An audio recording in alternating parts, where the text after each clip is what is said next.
machine with a need to bleed you when the light goes green. Best believe I'm in the zone to be. From a yin to my yang to Z. Put a grin on my chin when you come to me. Cause I'll win, I'm a one of a kind, and I'll bring death to the place you're about to be. Another river of blood running under my feet. Forged in a fire lit long ago. Stand next to me, you'll never stand alone. I'm last to leave, but the first to go. Lord, make me dead before you make me whole. I feed on the fear of the devil inside of the enemy faces in my sight.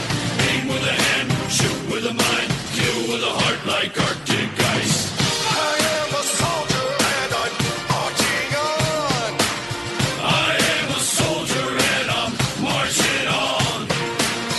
I am a warrior, this is my song. I am a warrior and this is my song. I'm basking in the glow of the rising war. Lay waste to the ground of an enemy shore. Wade through the blood spilled on the floor. And if another one stands, I'll kill some more. Bullet in the breach and a fire in me. Like a cigarette thrown to gasoline. If death don't bring you fear, I swear you'll fear these marching feet. Come to the nightmare, come to me. Deep down in the dark where the devil be. In the mall with the jaws and the razor teeth. Where the brimstone burns and the angel weeps. Crawl to the gods of a cross your path. And my silhouette hangs like a body bag. Hope is a moment now long past. The shadow of death is the one I cast. I am a soldier and I'm marching on. I am a warrior and this is my song. My eyes are steel and my gaze is long. I am a warrior and this is my song. We're not just going to shoot the bastard. We're going to cut out their living guts and use them to grease the treads of our tanks. We're going to murder those lousy bastards by the bushel. Now I live lean and I mean to inflict the grief. And the least of me is still out of your reach. The killing machine's gonna do the deed until the river runs dry and my last breath leaves. Chin in the air with a head held high. I'll stand in the path of the enemy line. Feel no fear, know my pride. For God and country I'll end your life. I am a soldier and I'm marching on. I am a warrior and this is my song. My eyes are steel and my gaze is long. I am a warrior and this is my song. All right, now you sons of bitches. You know how I feel.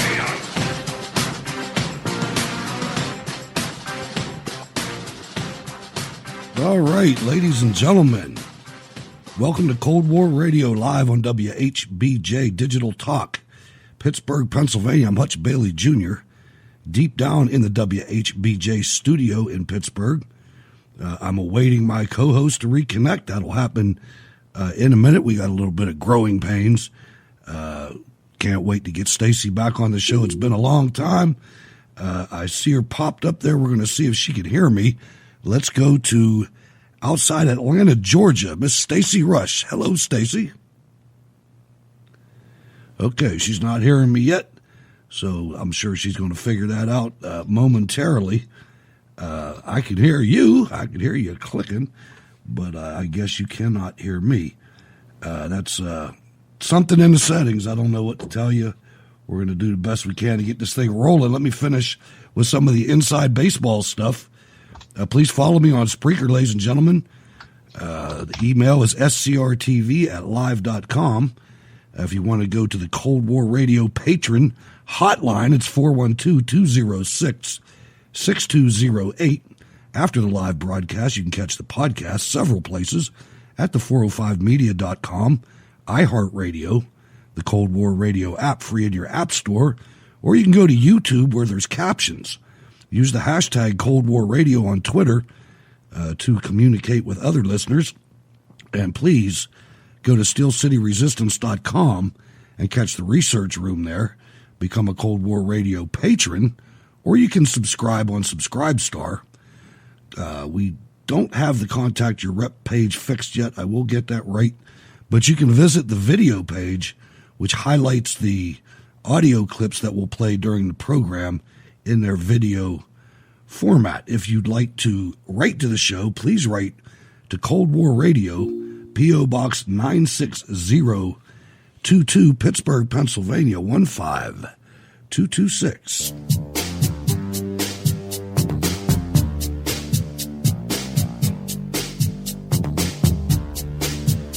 You are listening to Cold War Radio. All right, first things first, ladies and gentlemen, let's see if we got Stacy on the line. Are you in there yet, Stacy? Okay. I am. Hey, there she is. Hello. Hello, Hutch Bailey Jr. Hello, everyone out there listening tonight. Having a little bit of an issue with my, Hutch could hear me, but I couldn't hear Hutch, so that wasn't going to work very well tonight. But I'm glad to be back with you. And live radio is such a jewel. I'll tell you, I was panicking there, but nobody knew. But I knew you'd figure it out. Welcome back. It's been a while. Hope everything's working out for you. I know you got a new headquarters now. How's that working out? It is going wonderfully. We are absolutely thrilled in our new home over here in Atlanta. We feel like we're in a retreat every day out in the middle of the woods. And it's going fabulously. It really is. We love it. Just been a crazy few months.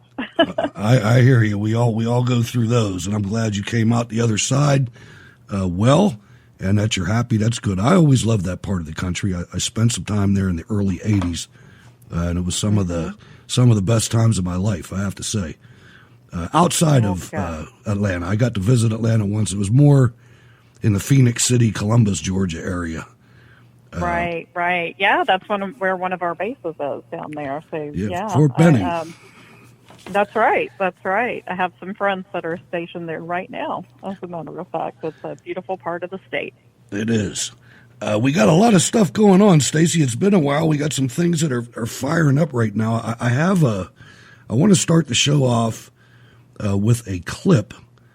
Rudy Giuliani was on Fox News, and he dropped some bombs on here that I want you people to listen. He sounds like he does have some inside information. He's going to explain it. But this is probably what we need to look toward going forward with the president and with the second half of the witch hunt. All those things have to be explored and more. And I ask you to keep your eye on Ukraine. Because in Ukraine, a lot of the dirty work was done in digging up the information. American officials were used. Ukrainian officials were used. That's like collusion with the Ukrainians. Mm-hmm. And, or actually in this case, conspiracy with the Ukrainians. I think it gets some interesting information about Joe Biden from Ukraine, about his son, Hunter Biden, about a company he was on the board of for years, dealings, which may be one of the most crooked companies in Ukraine, Ukrainian-Russian company. Not a Ukrainian, big difference. Yanukovych, the guy they tossed out and Manafort got in all the trouble with, the guy who owns it worked for Yanukovych, pulled $10 billion out of the Ukraine, has been a fugitive when Biden's kid first went to work there. And Biden bragged about the fact that he got the prosecutor general fired. Prosecutor general was investigating his son. And then the investigation went south. I'm sure we're going to hear more about that now that Joe's getting in. Something that struck me is when Hillary Clinton said, if it were anyone else, they would have been indicted. I thought, that's what everyone said about you after James Comey had that press conference when you committed the crime of using your secret emails and then smashing them, bleach bidding, which shows intent. But anyway, let's move on to a different topic. The president... and Comey came to just the opposite conclusion. There was no proof of intent. That's no reasonable prosecutor. She made several false statements, and she had her people destroyed. And not to mention... And none of them were indicted. I know. How about the guy who actually did it? Boom, boom, boom. They weren't indicted. Nobody tried to turn them the way they put Manafort in jail and in solitary confinement to turn him. I mean, they used every lever at their disposal to get him. It was an enthusiastic, overzealous, I believe, unethical group of prosecutors, some of them with a long history of lack of ethics. And they still couldn't get him. So back to the Mueller report. They still couldn't get him. Even they couldn't make an obstruction case, so they had to throw all this garbage out and then leave a lot of facts out, which they did. Yeah. You read about Cohen. You don't read about why you can't believe Cohen.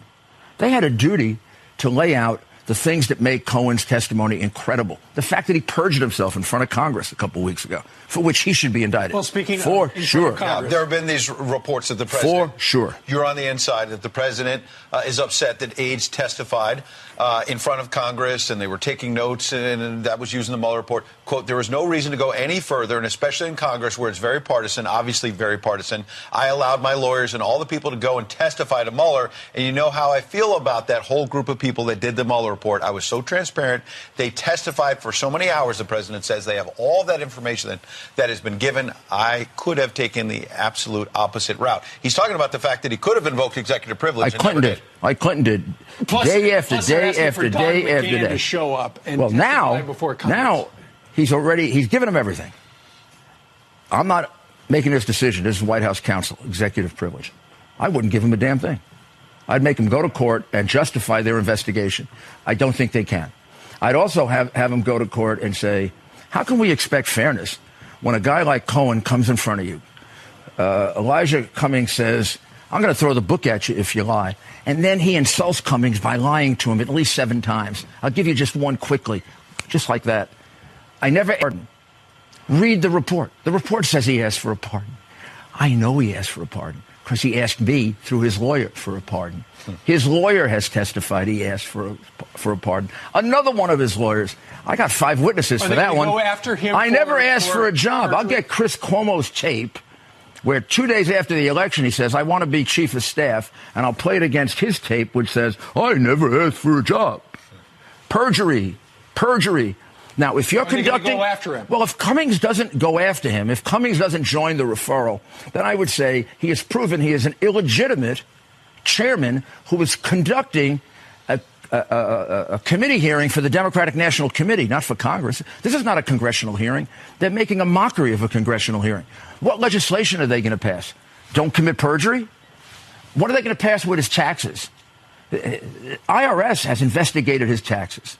They exist to come after us if we don't pay our taxes. We know they're damn good, and they're confidential, and they don't leak. If they haven't gone after him on taxes for that 6-year period, then there's nothing wrong with his taxes. Then they can't investigate his taxes better than the IRS. They want his taxes to embarrass him. Because it's just all political, and that's why a court has a very good chance of ruling this is obstructive, this is harassment, this is not the proper use of legislative power. Right. But fight every subpoena. They are entitled to nothing. This is like the judge saying, I'm going to hang you, but let's have a little trial first. Okay. All right. Mayor, always a pleasure. Okay, Thank you very much. Wide-ranging. That is just and the Yankees are doing well. Well, that's because... So, ladies and gentlemen, if there's anybody in the audience that is an aspiring talk show host, that is how not to do an interview with Rudy Giuliani. I know. Oh, my God. When you got a guy like that that's got that much inside information, you shut up and let him talk. That was comical. I mean, and I don't usually play long clips like that, Stacey, but there was so much in there that I honestly think that Joe Biden is he's just being pushed out there, and I don't think he even knows it. He's being pushed out there to absorb. He's going to get crushed. They're going to crush him with this. He might even go to prison. And for him to be the front runner in some polls, and you hear these backstories like this, they're setting him up. And I'm definitely afraid. Afraid's not the right word, but I said something a couple months ago that I thought my biggest worry was Michelle Obama. And I hadn't heard anything about that for a while. And today, Rush Limbaugh sent a bolt of lightning out and said the same thing. And I'll tell you, you're not going to see her for a while. They're going to wait she's going to wait until all the rest of these Democrats kill each other. And then she's going to come out as the moderate voice, in my opinion.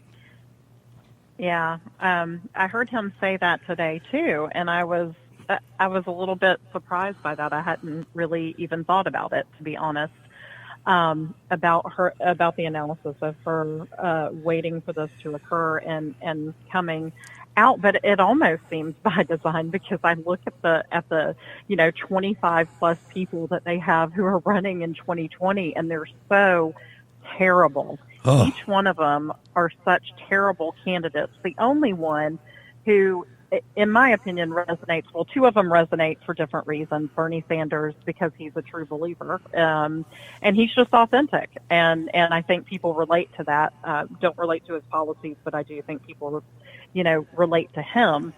And Mayor Pete, I can't even pronounce his last name, because he does come across as the adult in the room compared to the other ones who can't seem to push each other far enough left.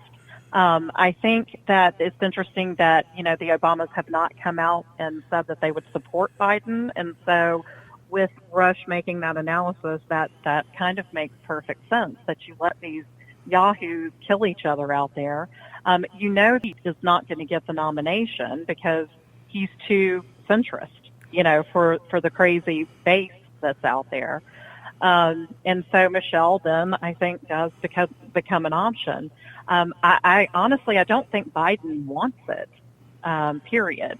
That's just my opinion. And so it'll be interesting to see how the next months unfold. But the other thing that I thought about Rudy and everything he had to say there is that all of them, it seemed like a coordinated effort of a lot of the White House spokespeople coming out and talking about various degrees of the collusion and conspiracy, if you will, on the other side of the aisle. So I think that it's also kind of a warning shot, period, that they're not letting this lie, that Donald Trump isn't just going to sit down and roll over because they found no collusion, that the Attorney General is interested in going after some of these various investigations and holding people accountable. Yeah, you're right. And a quote from Omar on The Wire comes to mind, and it's been quoted other places, but he quoted it quite well. He says, "If you come at the king, you gots to kill the king." And they didn't kill the king. So now it's time for payback. It is time for payback, and it's due time. I mean, yes.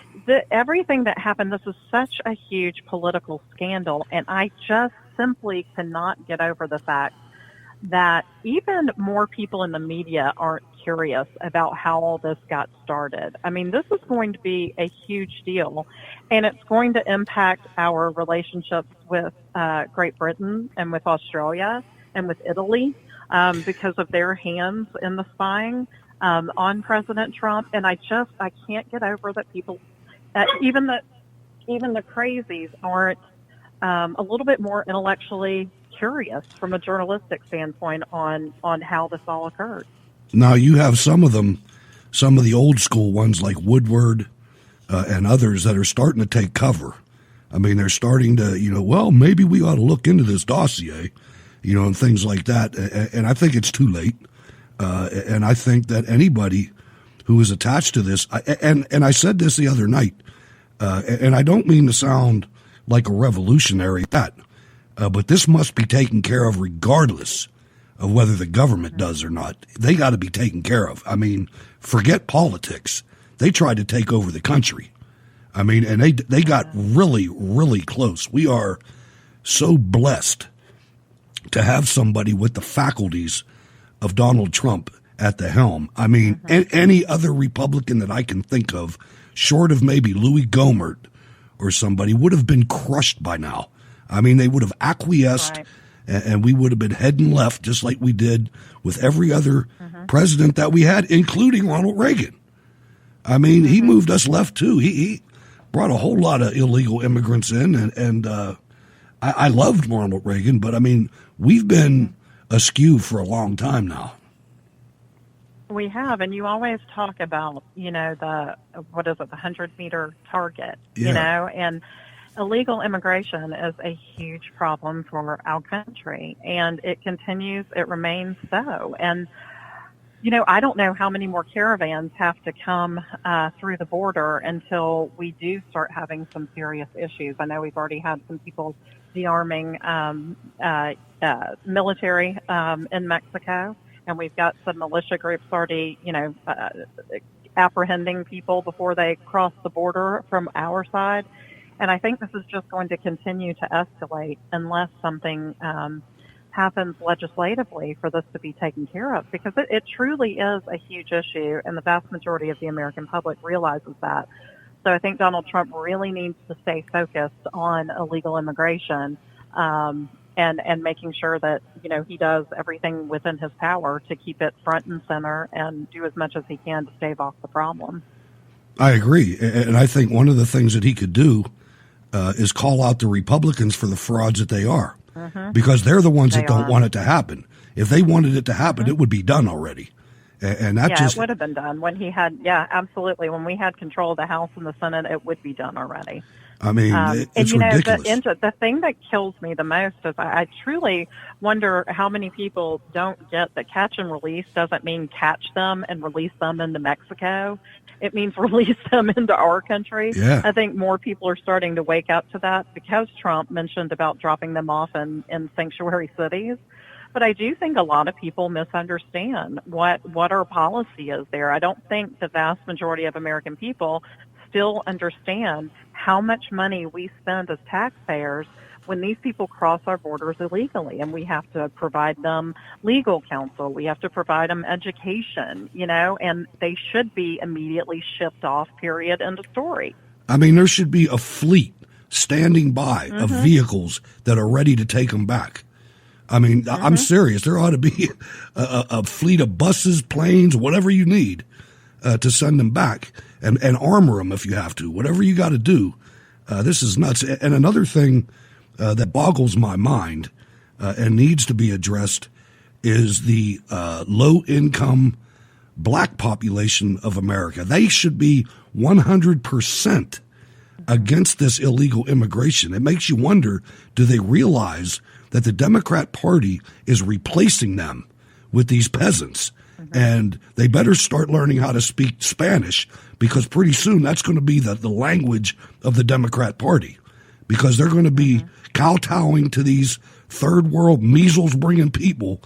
And it just, for the black population and for the whole, every low American, these people are a threat and they are replacing you.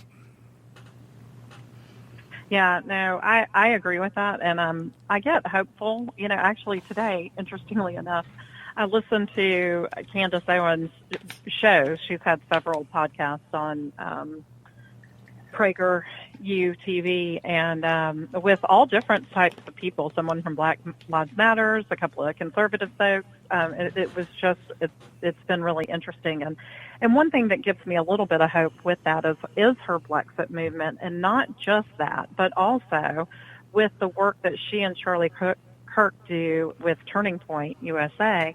They are now, I think he said, over 1,400 high schools and colleges throughout the U.S. They have Turning Point USA there, and they had Donald Trump Jr., Kimberly Guilfoyle, Charlie Kirk do speech at a college, and forgive me, I don't remember which one it was, but it was this week, and they had a huge crowd for it on a college campus. Oh, that's outstanding. And I think it gives me such hope in the black community, but also with our youth, that they're finally starting to make some inroads to say, wake up to the brainwashing, because you're correct. I mean, when you have all of the 2020 candidates basically saying that they would allow the Sarnoff brothers to vote, because God knows we shouldn't restrict anyone's right to vote. I mean, they couldn't be any more out of touch with the American population. It just could not occur. And so I do think that the more and more we're able to expose this type of hypocrisy and this type of not even just hypocrisy, but just outlandishness, that it does help wake all kinds of populations up. I know her stock, Candace Owens' stock, really rose in my book. I was late to the party. I met Candace early on, and I listened to her message, and it didn't seem like it was effective. But then she has learned from everything that she's done, and she's a powerful force now. I mean, she's prominent and effective. And I'm glad that Dennis Prager picked her up.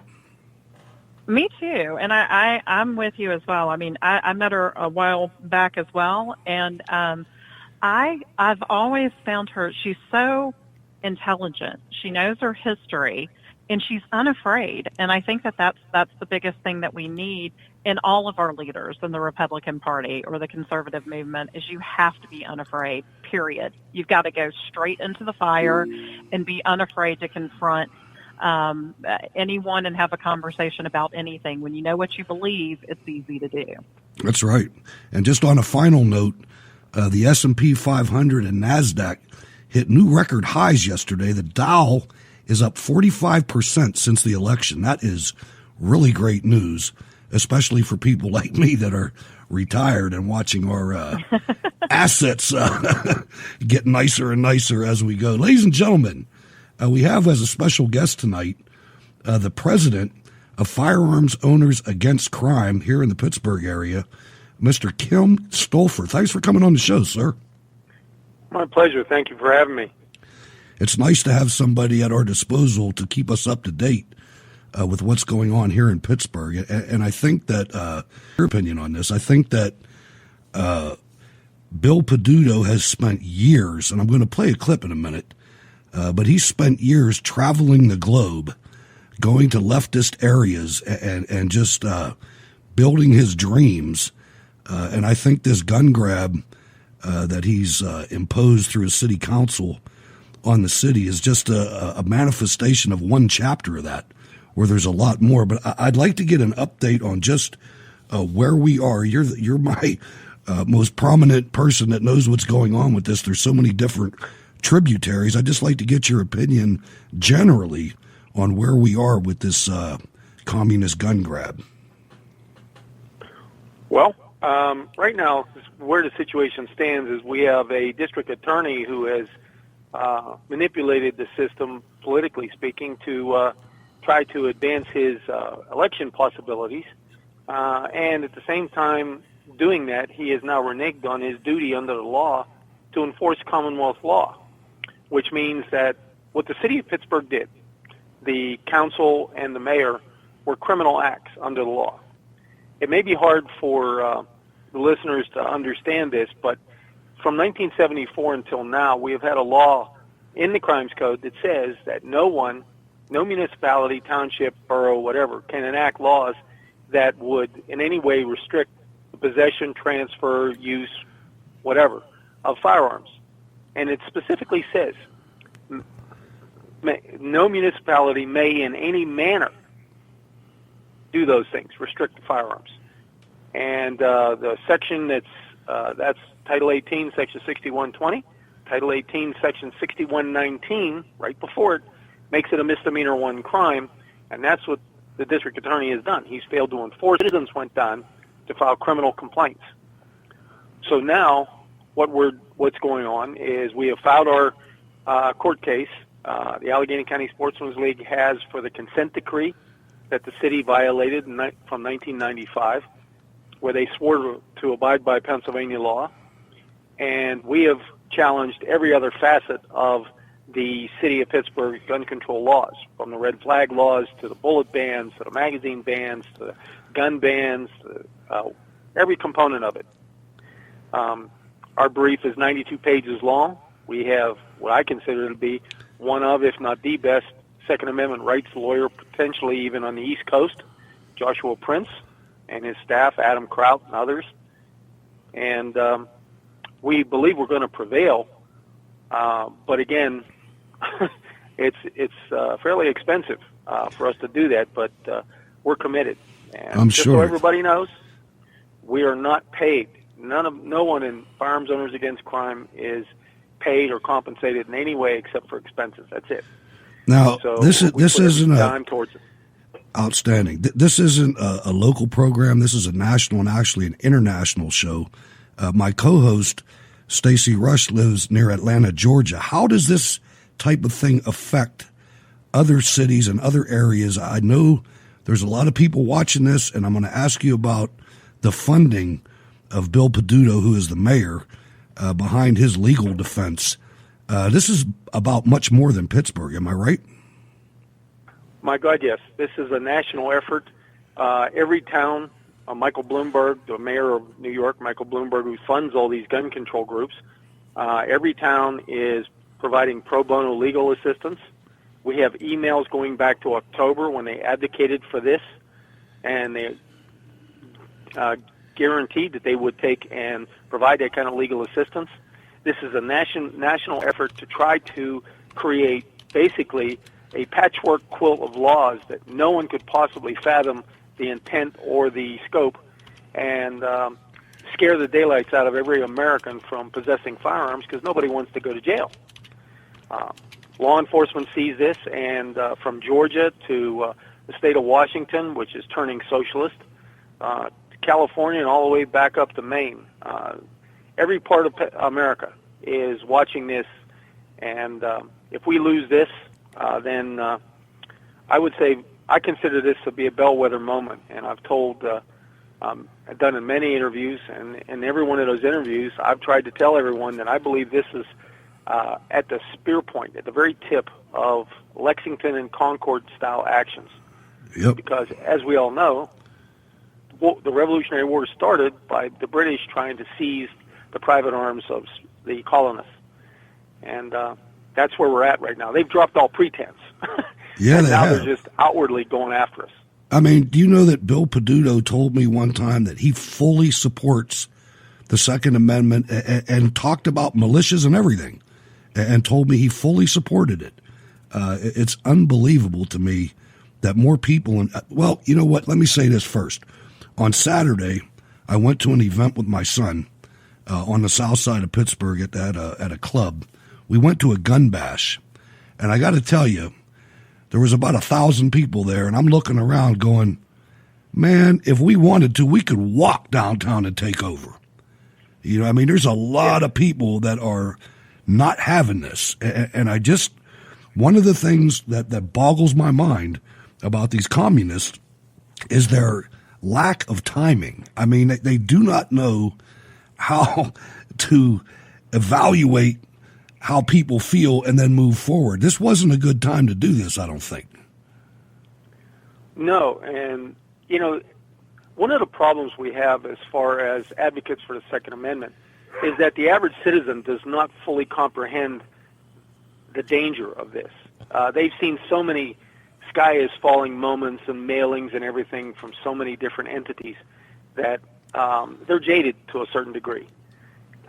One of my counterpart in Connecticut told me that when they were required to turn in firearms up there, that there was 1.25 miles long line. And he went up and down the line talking to the gun owners, and they weren't involved. They didn't realize why they should be involved. And they were just aghast that how could this happen here? And I'm afraid that Pennsylvania gun owners, all 5+ million of them, are going to wake up to a sad reality if they don't get involved and get involved soon, because legislators tell me these anti-gun groups are paying activists up to $100 a day to go to Harrisburg.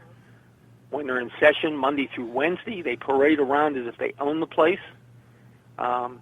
We did a mailing, for instance, to gun clubs in the Harrisburg area, 300 gun clubs, and they didn't even answer the mailing, just offering to come out and do a free presentation.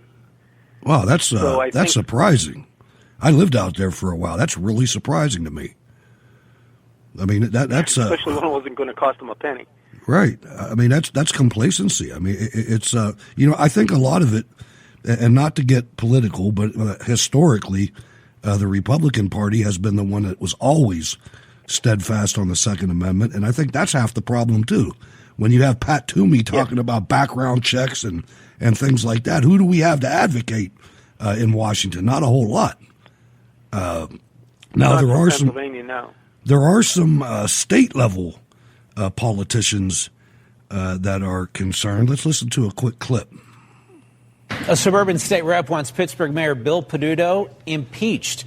Republican Darrell Metcalf of Cranberry tweeted that he asked a lawyer to draft a resolution to impeach Peduto after the mayor signed gun control legislation into law today. Peduto fired back, tweeting that the lost or stolen handgun preemption, same-sex marriage ban, voter suppression act, and the fracking zoning preemption were all ruled unconstitutional, and then asked if Metcalf wanted to go 0 for 5. Oh, boy. Man, I'll tell you, the guy is as communist as the day is long.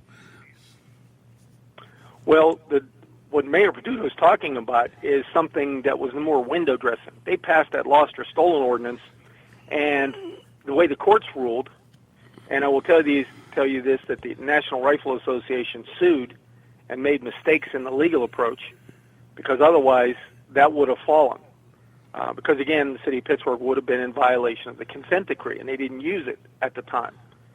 But Mayor Peduto got away with this. Even though he got elected, his first election as mayor, he swore he was going to make sure that they enforced it. Well, the court said because nobody has been prosecuted that they didn't have the standing to bring the case, which, again, legal history doesn't require you to actually be prosecuted. Legal history says that anytime an unconstitutional or unlawful measure is introduced and passed, that in and of itself is the crime. So any citizen can challenge. And that's why we have our own bank of lawyers that we consider to be very professional and very knowledgeable about the gun rights field, Second Amendment, and that sort of thing. And if anybody has any... Go ahead. I'm sorry, go ahead. Mayor Peduto has actually taken political contributions from Mayor Bloomberg. Imagine that. Ladies and gentlemen, if you have any questions for Mr. Stolfus, President of Firearms Owners Against Crime, and how this may affect your area, 412-206-6208. We'll have him on for about 18 more minutes. The outside money thing really bothers me. This guy, first of all, as you know, Pittsburgh isn't what it used to be. I mean, we're hovering around 300,000 people. And when the Democrats took over in the 1930s and 40s, the first census after they took over, from then until now, every census we have lost population. A lot of people have had enough of this kind of thing. And it just makes you wonder, what his end game is, because at the end of the day, if you would do this, what are the repercussions for people, and there are so many of them that live in Pittsburgh that own these potentially illegal firearms and accessories? What do they do? Well, that's a good question, because this could be considered disenfranchisement of a property right. This could also be an ex post facto law, because they bought them with the express intent that they were legal at the time. And this doesn't just affect the people that live in Pittsburgh, because the way this is written, anybody driving through Pittsburgh is subject to it. And that's the patchwork quilt nature of this. And that's why the mayor has said openly that they know that they're violating the law. He says, yes, we know we're doing it, which is an admission of guilt. And that this is also criminal conspiracy to conspiring to violate the law, official oppression, knowing that they're going to affect law-abiding citizens with no criminal intent. And so how this is going to affect people is all going to depend on how the police are directed to enforce this. And that's something that is that just really bothers me about people like Peduto and the whole city council. Well, most of the city council. Some of them were smart, but to implement something like this, first of all, there's in the city of Pittsburgh, there's already a rift between the public servants and the mayor, especially the police department. Yes. Mayor Peduto has taken the wrong side on every single issue when it comes to the police. And they all know it, and they all understand it. And I'm actually surprised that anybody applies to become a Pittsburgh police officer. I know people that did not do that could have, because of this thing. So yes. For a politician like that, If you think it all out and you say, okay, everything passes, now the cops are coming, why would you put that many police officers in danger like that? Because most of us aren't going to go stand in that line. Well, there's several troubling things, the behind-the-scenes situation. First, by doing this, they get the bully pulpit to stand up in front of TV and say that they're trying to make the society safer. And that's this self-righteous nature of individuals and the city council in trying to advance gun control that it works. Right. And yet we had it was an informational meeting on February 12th where we brought in Dr. John Lott, and we had experts there from the psychological, mental health community and others, and it was a post-agenda hearing. And one of the most disturbing things was to see Councilwoman Strasburger and President of Council Kraus sit there and self-righteously proclaim that everything we said was basically a lie. Didn't even want to admit that they might have been wrong. And by doing this, they're advancing the concept and the thought process that it will make people safer, gun control will. And yet the examples throughout the country are replete with the fact that it gets more people. Yeah, absolutely. The police the police come and clean up the crime scene. They're not going to stop anything. You better be prepared yourself. Right. In 2013, 15,000 police were surveyed, and that survey was all on guns. And out of that, 92% of them said what they're doing in Pittsburgh they disagreed with. And this higher morality that they tried to push on people, there's no connection to any type of accountability.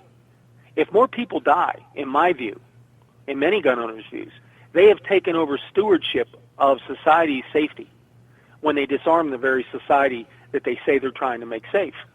But when more people die, they should be held accountable. They advanced a lie, they did it for political reasons, and now they should be held accountable and face jail time and personal responsibility. And that brings me to my next question that is very important to me, and I'm not sure if our organization, I say our organization because I joined Freedom or Firearms Owners Against Crime. Nice hat, by the way, Kim. I love that hat. But anyway, thank you. Is there an effort by us or other organizations to hold Bill Peduto personally accountable, criminally accountable for this? Because I feel as on the national scene, I feel until you take these people and make them physically, personally pay, they're going to continue to do things like this. He's walking like he can do whatever he wants. You talked about the DA. He told Zappala, hey, go ahead and arrest me, put me in jail. I mean, come on. I hope somebody is going after him personally. He's a communist, and he's going against his oath that he took. Well, the effort we had to impeach him locally has fallen through the cracks because of a previous court decision where impeachment under the Home Rule Charter was already ruled unconstitutional. Yeah, that wasn't going to happen, huh? Plus, he was so popularly elected. I mean, yeah, and that's the premise the court was operating under, that he was elected to based on his beliefs, even though he took an oath, which we believe was disingenuous, to support, defend, and obey the U.S. and Pennsylvania constitutions. And that's why Representative Metcalf doing is so important. However, the undercurrent here of what Representative Metcalf is doing, by the way, when he got elected, every gun organization told us he couldn't possibly win.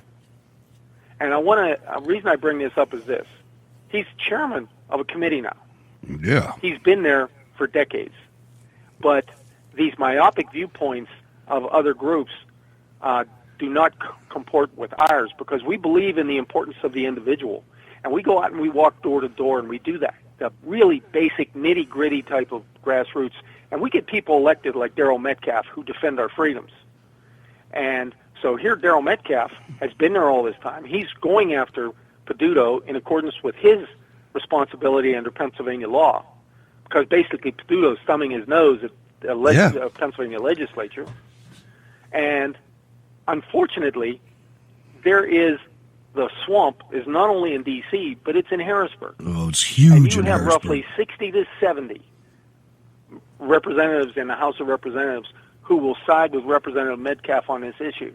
But because leadership doesn't want to bring up controversial issues like this, it's not going to really see the light of day and get a vote. Nope. I mean, when you look at, and this goes back again to what I said about Republicans in Pennsylvania. I mean, when you had Corbett, who was a Republican governor of Pennsylvania, and you had the entire legislature was Republican, they couldn't even get state stores privatized.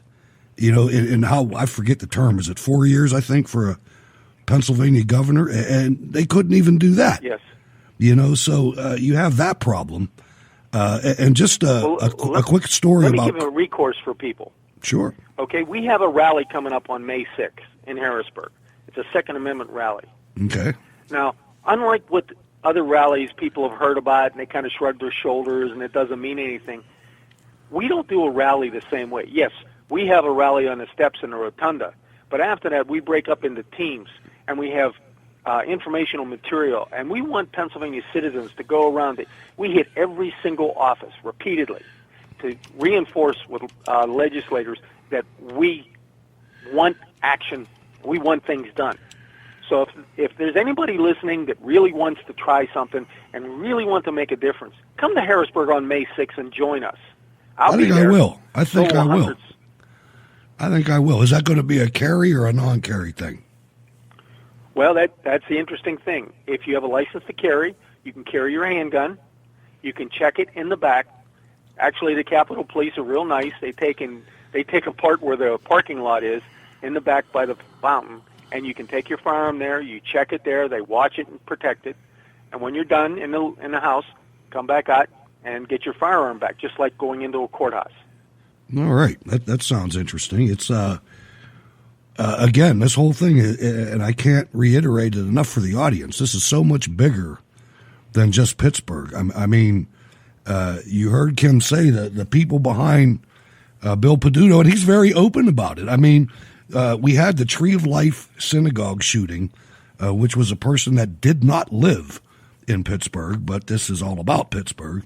And that same day or the next day, Bloomberg was here at the podium giving Peduto an award. I mean, this is New York, Chicago written all over it. If you're from Pittsburgh, you're getting played.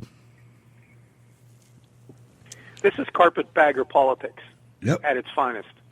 This is high-level lies, innuendo, and nationwide politics trying to make sure that they expand this type of influence to every community in Pennsylvania and to the country. And just imagine if you couldn't go to Harrisburg because you had to go through communities that had a similar type of ban. You couldn't carry a firearm for self-defense. Or in the case of Pittsburgh, for instance, discharge of a firearm in self-defense is prohibited. And you can't possess a firearm that could accept a magazine with more than 10 rounds. That's in the new legislation that you can't fire in self-defense. That wasn't always that way, right? No, in this legislation they proposed, yes. There were 3 different versions of it. Yes. This guy's crazy, man. I mean, he's you look at Darlene Harris, who is a city council member who's probably as communist as Bill Peduto, but she knows what time it is. She said, "No way, man. This is crazy. This isn't going to work." And Darlene Harris, I find her to be an incredibly cogent and thoughtful woman. She understands the Constitution and the law don't allow them to do it, and she was against it from the get-go. I wonder if she'd talk about it. Councilwoman Cale Smith, same way. Yeah. I mean, but then you have, what's his name, Corey O'Connor at the Allegheny County, or no, he's in the city council. I mean, he's it's on Corey just, O'Connor. Yeah.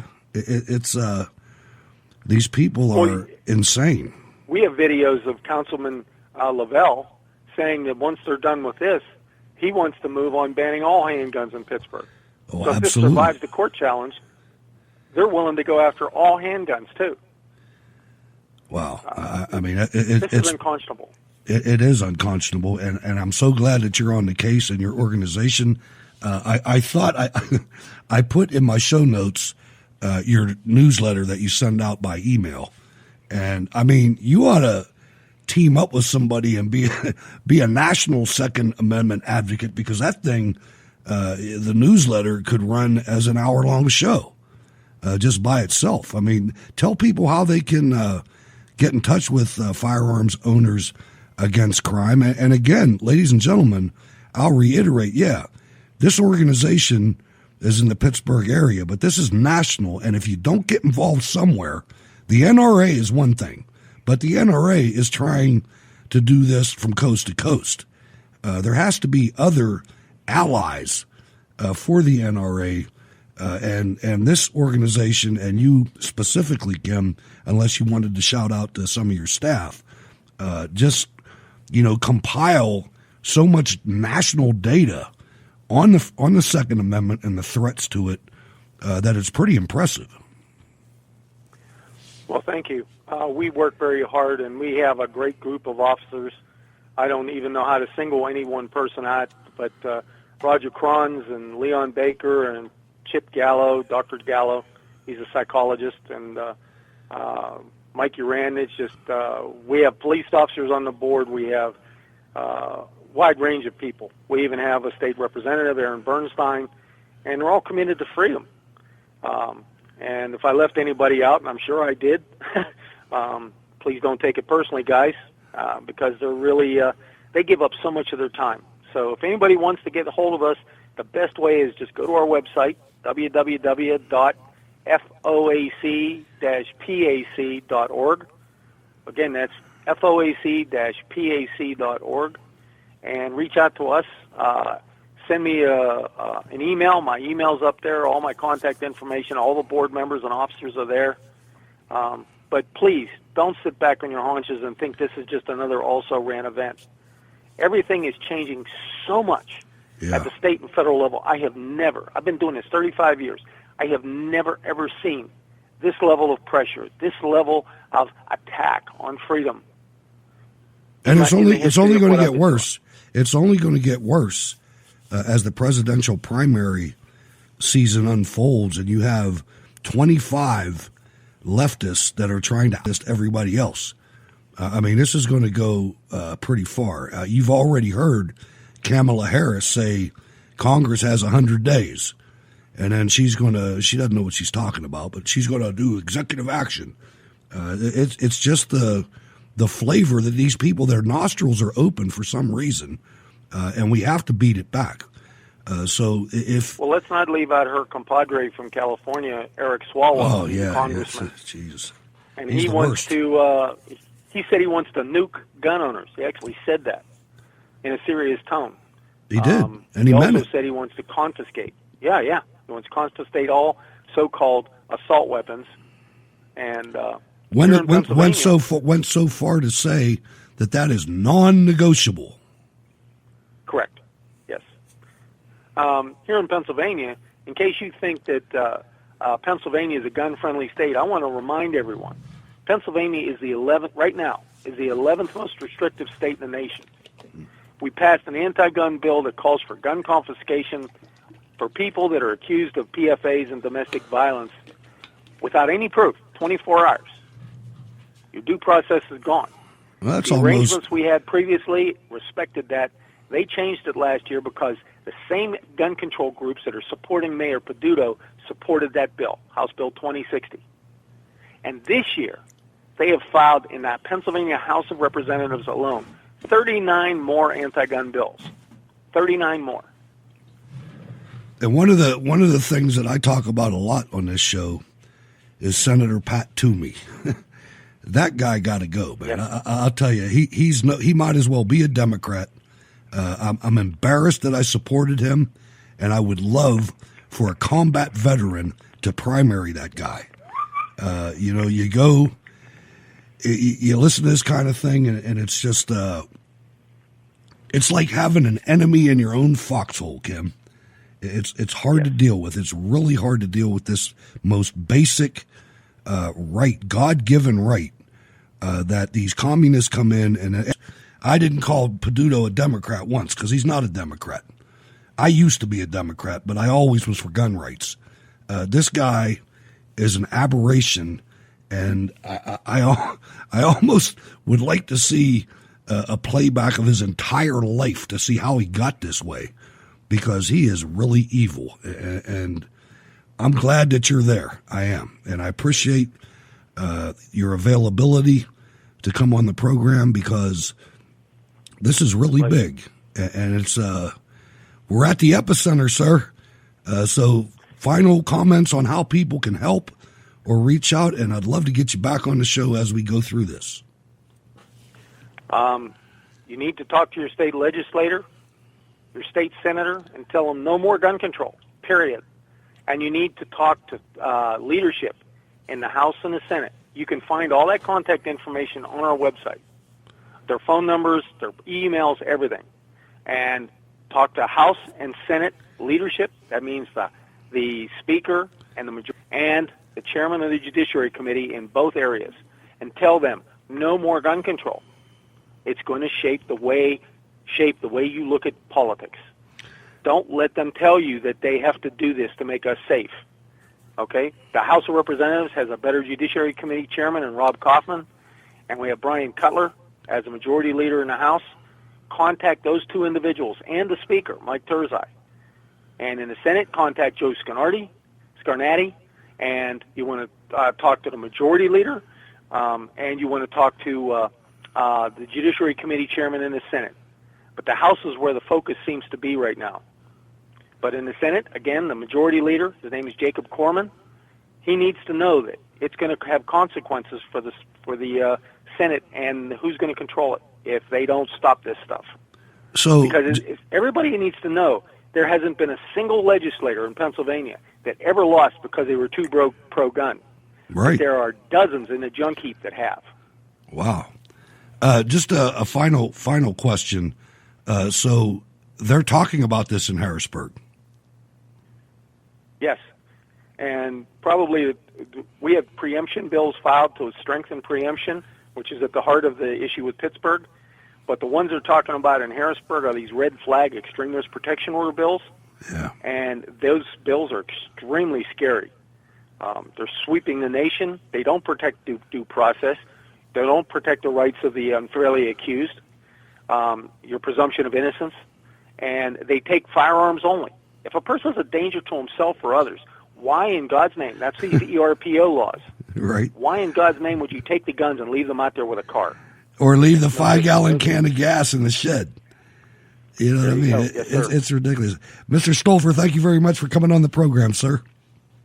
Thank you for having me. I hope to have you back soon. Thank you. Anytime. Thank you. Kim Stolfer, President, Firearms Owners Against Crime. Ladies and gentlemen, you're listening to Cold War Radio on WHBJ. Digital Talk. Don't go anywhere. We'll be right back.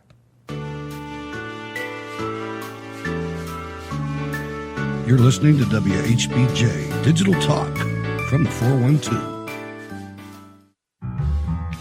I do, based on your theme, believe that he's here to stay for a while, maybe through a few primaries, but he is not going to be the nominee. As I've mentioned before, Victor, Donald Trump is not the Republican nominee. Now there's this Trump thing going on, I gather. He's doing okay in the polls for a while, but he's not going to be the nominee either.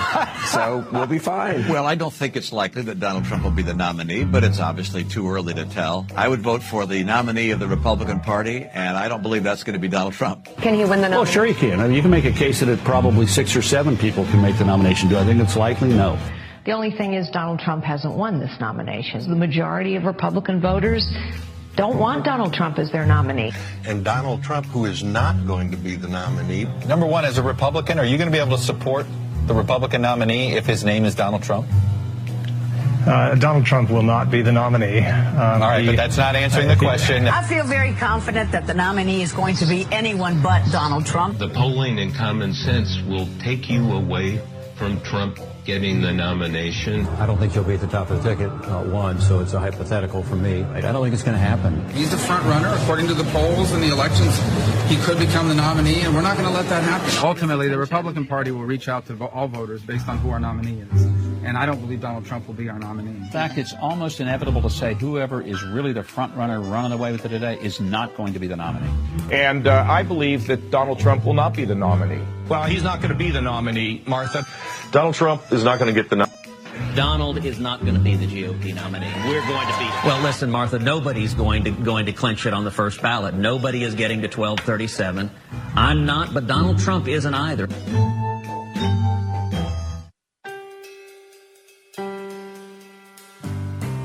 You're listening to WHBJ, Digital Talk Radio and History from Pittsburgh, Pennsylvania.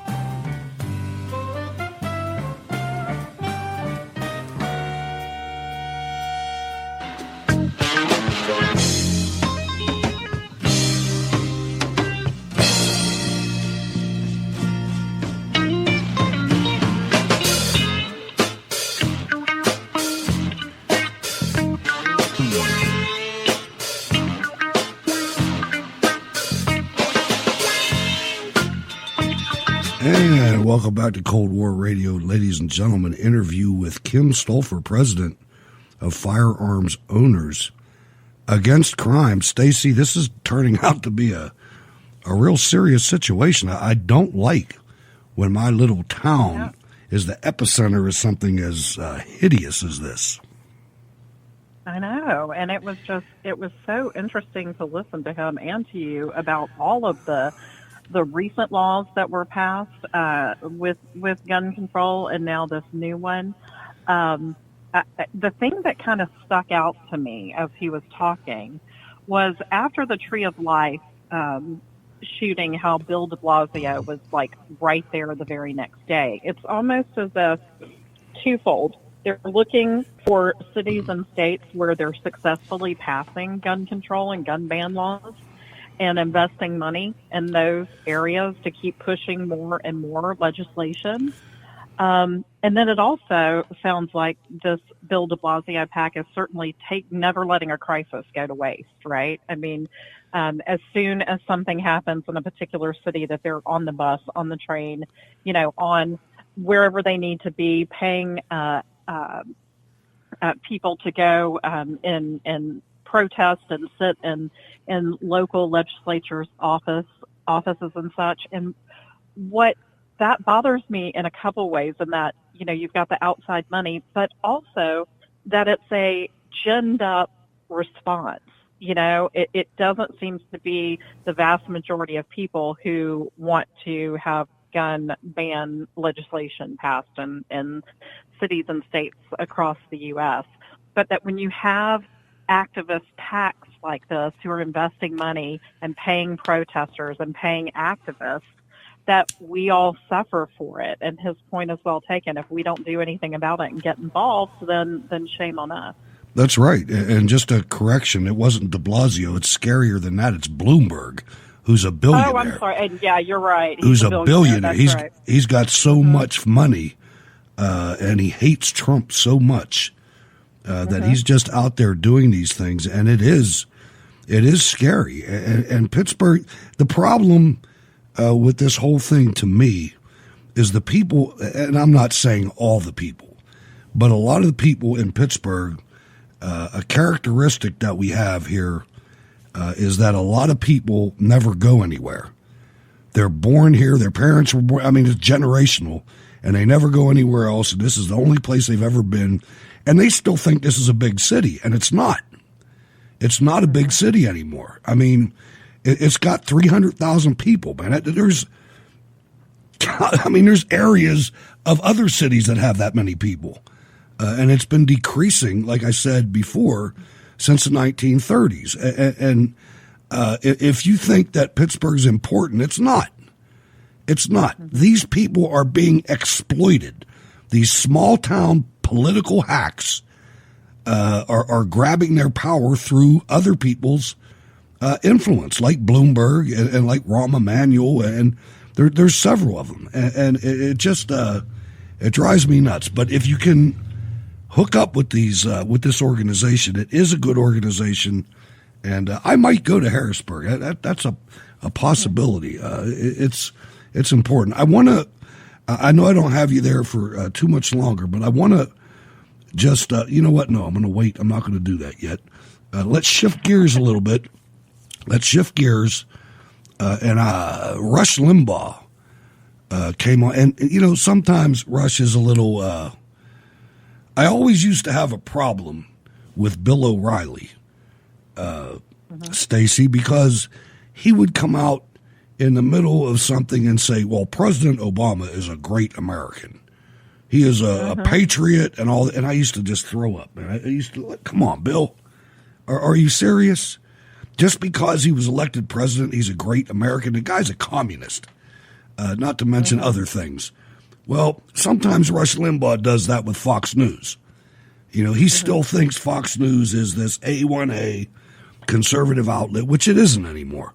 But that being said, he went on with Martha McCallum the other day, and it was a great interview.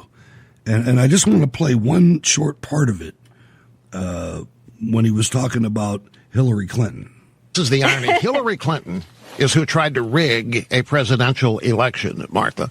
Hillary Clinton and her pals in the Obama Department of Justice and the FBI, they are the ones who colluded with the Russians. They are the ones that gave us this entirely, totally bogus Steele dossier. For Hillary Clinton, about irony, for Hillary Clinton to be talking about impeaching Donald Trump, Hillary Clinton needs to be investigated, she needs to be indicted, and she needs to be, and many of her co-conspirators in this whole sordid affair, which amounted to nothing more than a silent coup to overturn the election results of 2016. Hillary Clinton demanding it Trump. You talk about sour grapes. This is a woman's been rejected by the American people twice, rejected by her party in 2008. She had to rig the primaries against Crazy Bernie in 2016 to get the nomination. She is the last person who ought to be listened to about what ought to happen to Donald Trump. She hasn't accomplished anything anywhere near what Donald Trump has accomplished. She is in no position here to sit here and say what she saw in the Mueller. Well, she can say it. She's an American.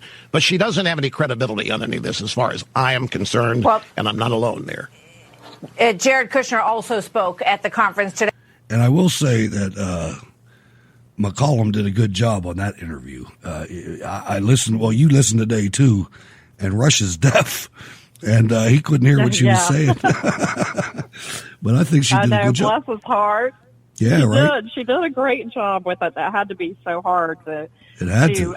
Because she understood that, you know, he wouldn't be able to hear her if she was talking over it. I thought she did an outstanding job, and he, of course, is always 100% spot on. And I mean, how much more unaware I know. you have to be that Hillary Clinton sits up there and says, well, any other person would have been indicted. I would have laughed in her face and been like, I can't believe those words just came out of your mouth, lady. I know. And right afterwards, and I have to say, Rush cleans up pretty well. He looks almost as good as me on camera. But she came out and said, Hillary Clinton discusses roadmap to impeachment, says Trump should have been indicted by Mueller probe. Can you imagine the is she audacious or is she just stupid? She's going to jail coming up here. I mean, and if she doesn't go to jail, she's going to get tarred and feathered by an angry mob with torches and pitchforks. Well, you know, I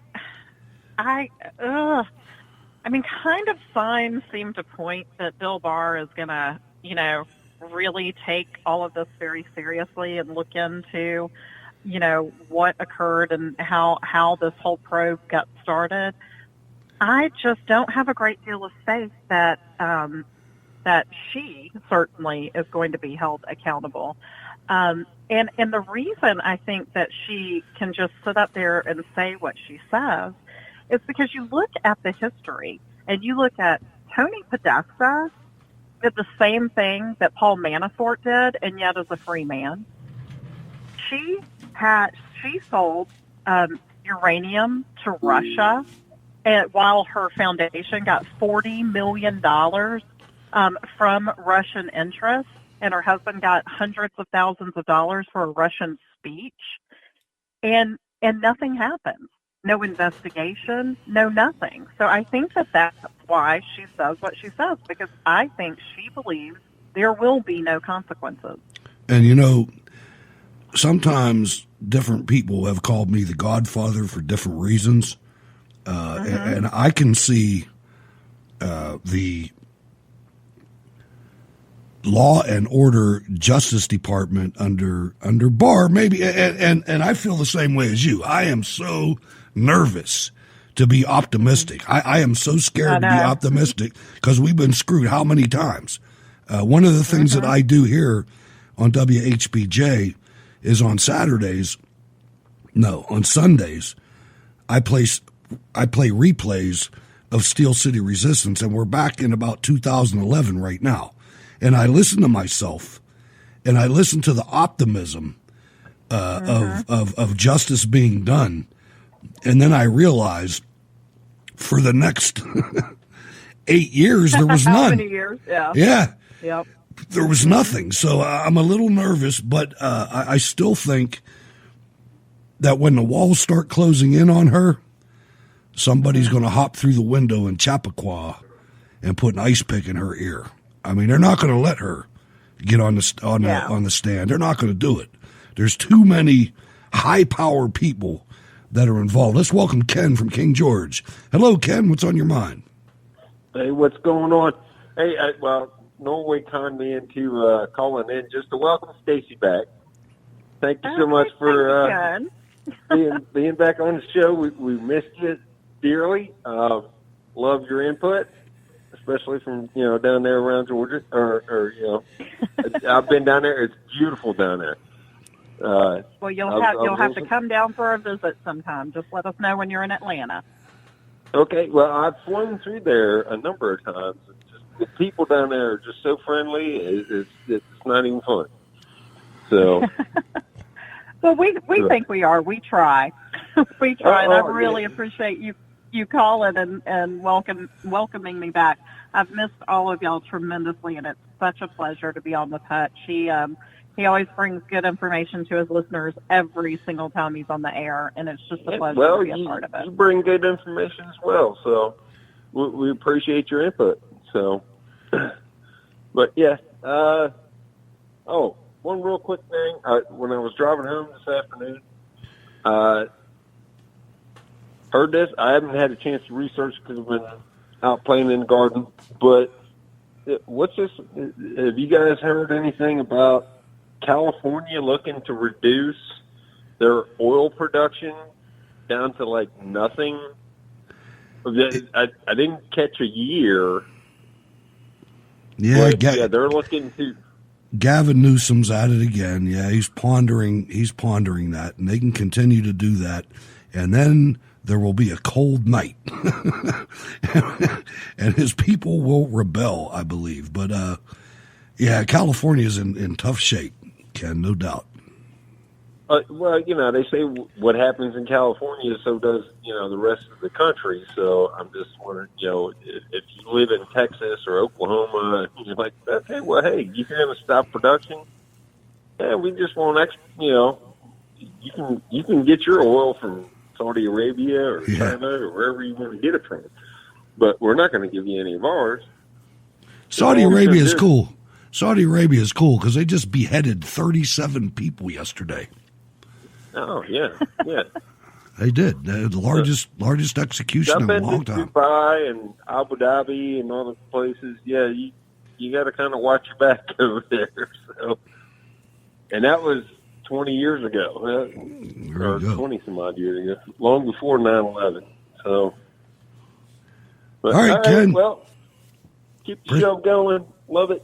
And, appreciate the call. Back, Stacey. Thank you. Glad to be here. All right, we're glad to have you, no doubt about it. But you know what? We're going to let you go because that's what we said. And ladies and gentlemen, Stacey's going to be back on Wednesdays. She's going to ease into it slowly. I thank you so much. I held you extra 20 minutes. I didn't mean to do that.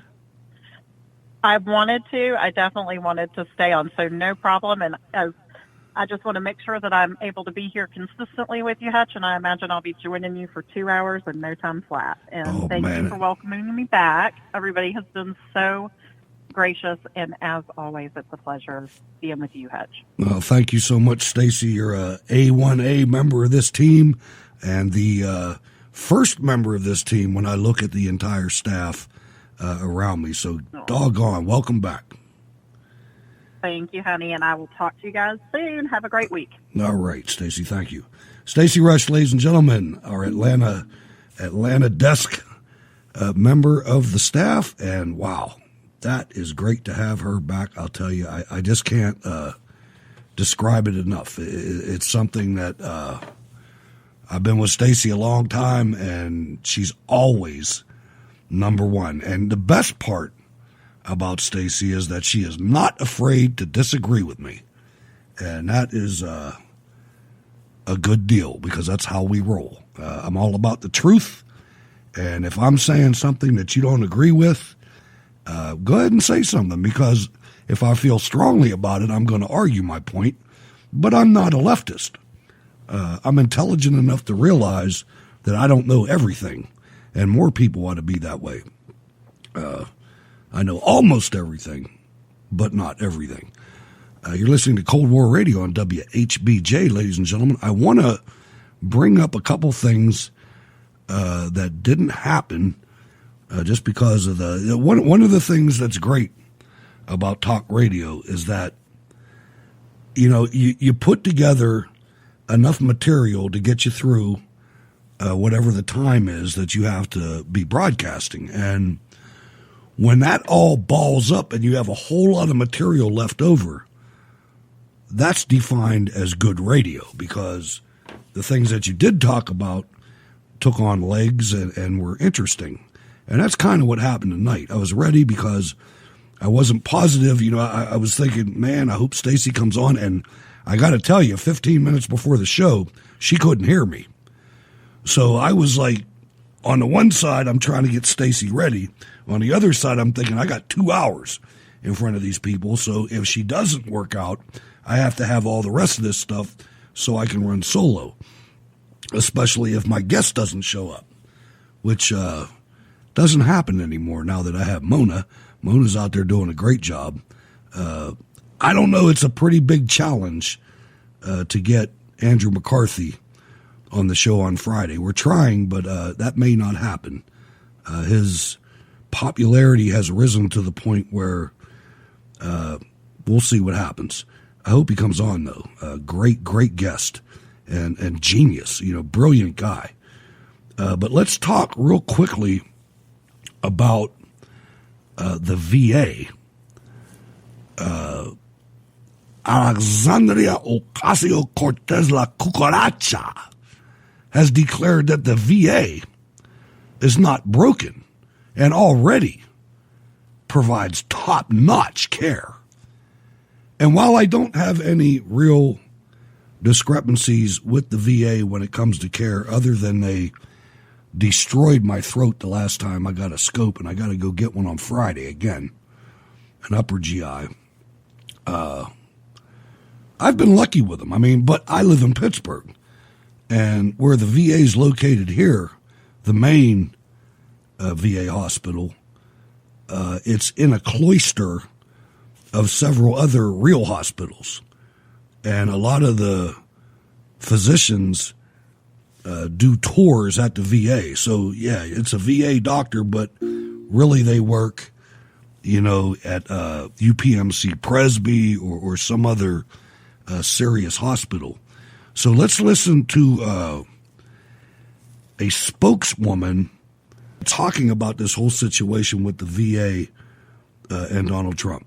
Moving closer to privatizing more health care coverage for America's veterans. But with Democrats now in control of the House, some of the president's VA policies are now in jeopardy, with wait times keeping many of our veterans from getting the care that they need. Isn't more access to private care the best thing for veterans? That's the big question. Here now to weigh in is veteran of the Armed Forces Reserves, Kathy Barnett. Kathy, thank you so much for coming on today. Thank you for having me. To you. So, the argument here is that you give them private care, they get better care, because right now there's not enough. And we've heard these horrific stories from the VA over the years and just how bad the care has been.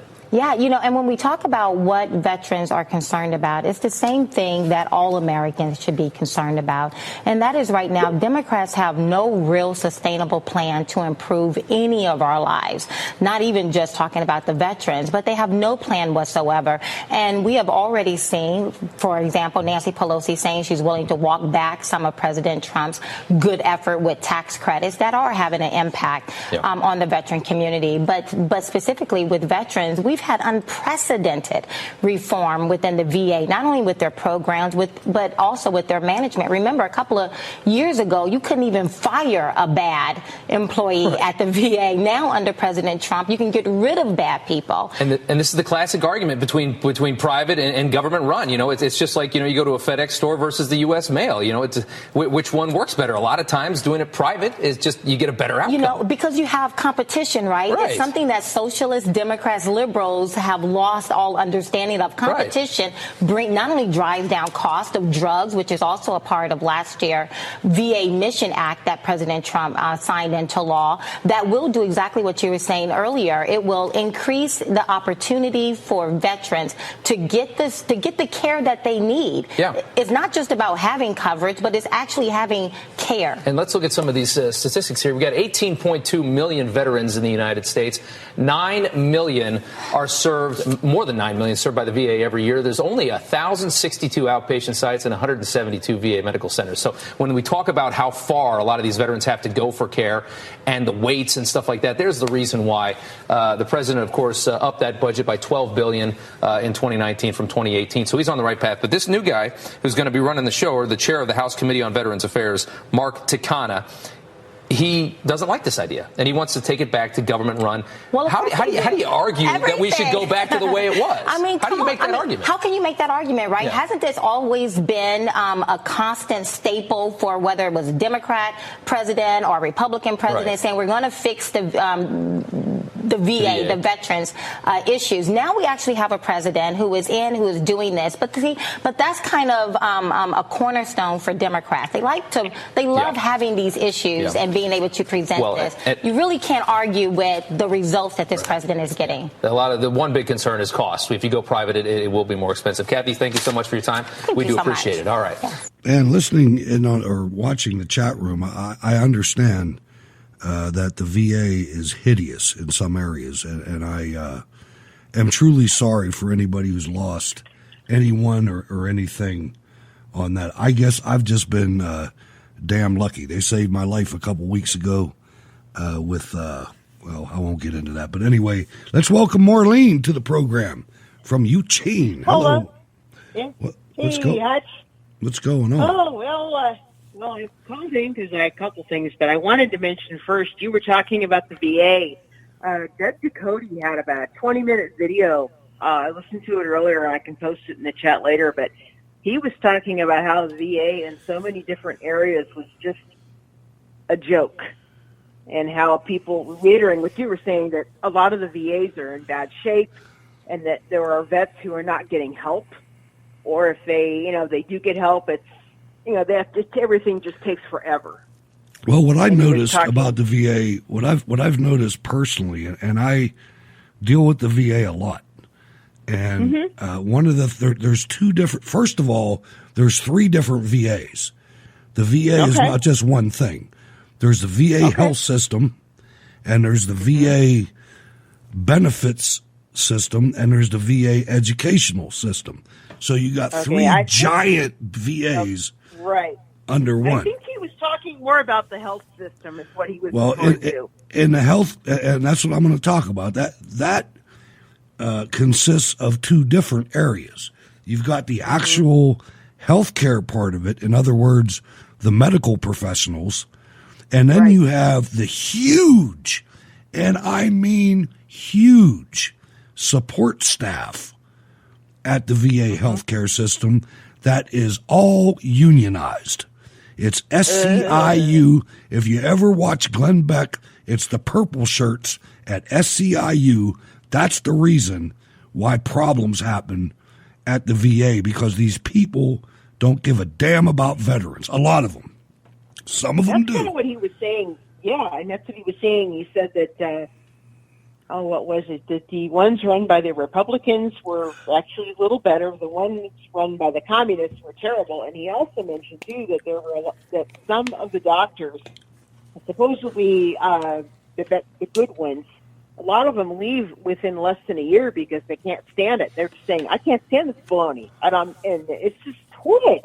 Yeah, he even you're mentioned right. something about the credit.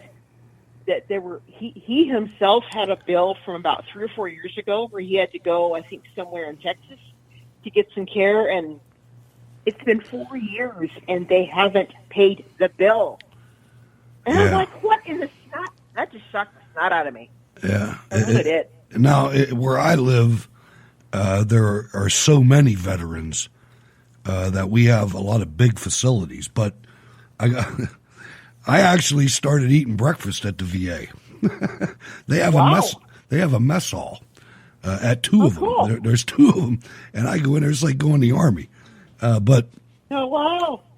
But the thing is, I go in there, and this giant staff that I talked about, they're all in the mess hall eating. You know what I mean? Oh, man. I mean, where'd you ever get? Where? I never had a job in my life other than active duty military where I could eat breakfast at work. Right. And they have it. I mean, it's eggs to order, everything you want, man. Lunch, they got. Wow. Good. It's nuts. But I mean, that's not what they're supposed to be doing, though. You know what I mean? No. So you're right. It's a behemoth. But again, I have to separate the medical from the support staff. I have had nothing but excellent care. And I get yelled at for saying that all the time, but I don't give a damn. It's my personal experience that I've had. No, I agree. Yeah. You know what I mean? You are very blessed to have good care. That's right. I mean, I'm 57 years old. I didn't really want to do this, but I have to do it to make my point. I'm 57 years old, and you're supposed to go for a colonoscopy at 50. So I waited. Yeah. I'm 7 years late. And I went in there and I got to go do it. Yeah. I did everything that they told me to do in the preparation phase, which is murder. And those guys out there that have ever done it know that it's murder. And I went in there and they took 16 polyps out, man. You know what I mean? That would have killed me. I'd have been on the show for another year or two, and then you'd have been at my funeral. Oh, my God. We don't want that. And, I'm just saying. And that happened because of the VA. And the doctor was a female that was about 20. Now, in reality, she was probably about 30. But to me, she looked like my daughter. You know what I mean? And I do. I mean, extracted everyone, took a picture of it, measured it, and weighed it, put it in a report. And I'm thinking, damn, you did all that, and you probably aren't making any money. You know what I mean? How much does a government doctor make? Not much. No. So I'm glad that they're there, but I absolutely. I am too. I feel they do need some reform. There's no question. What he was getting, he was getting at. They need a lot of reform, but it's not all bad. But switching gears real quick, I'll just bring up one more thing. This was up in Olympia, Washington. Apparently, the governor, Jay Inslee, he's got a bill that he signed into law saying that kids must remain in a booster seat. And basically what they're getting at is you got to remain in a booster seat until you're 12. I mean, how stupid can you get? Hey, I'm not making.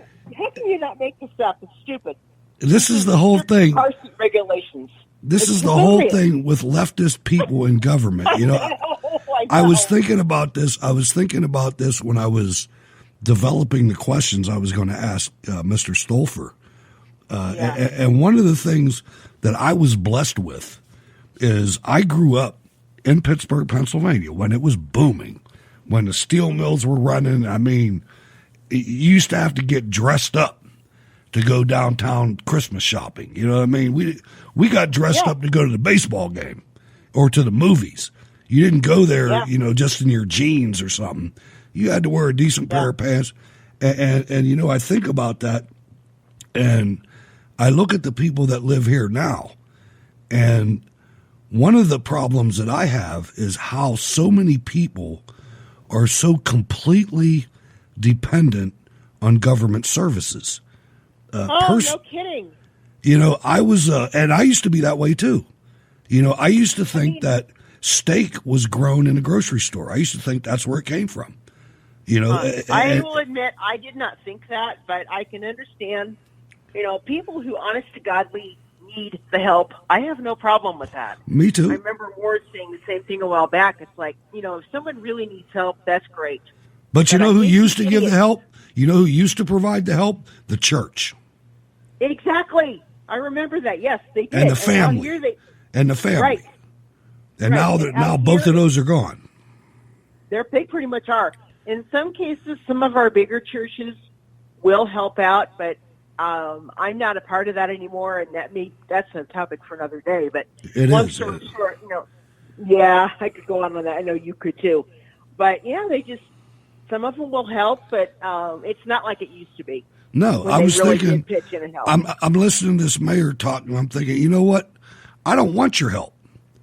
I don't want your police. I don't want your fire. I don't want none of it. If my house catches fire, I'll put it out. I got fire extinguishers all over my house. If it burns down, I paid my insurance. You know what I mean? Yeah. If somebody comes to my door, I'm going to put one in their forehead. I don't need the police.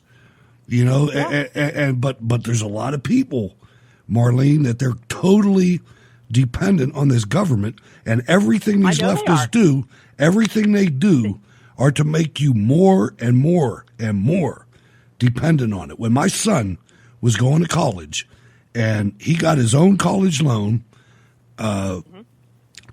within 6 months of his freshman year, I got a letter from the federal government telling me, well, actually, it was because it was his address. It was to him, not me, because that was his loan. I didn't play that. And they told him, your loan is now taken over by the federal government. And I thought, oh my God, all these dumbasses that are going to school with him that I met are going to be slaves to the government from now on.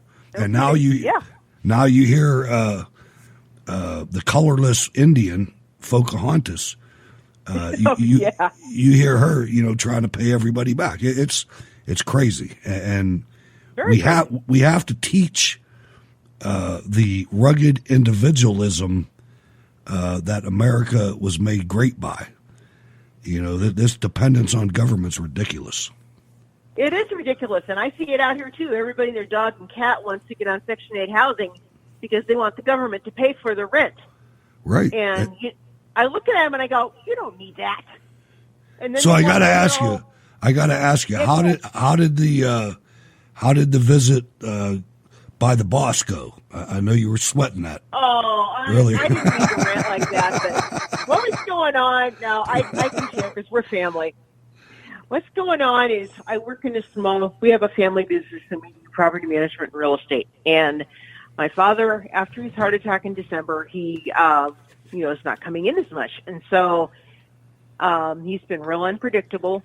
And so he ended up coming in about 4:30, and I was about ready to kill him. I mean, I love him. He's my dad, but I was not ready to kill him much.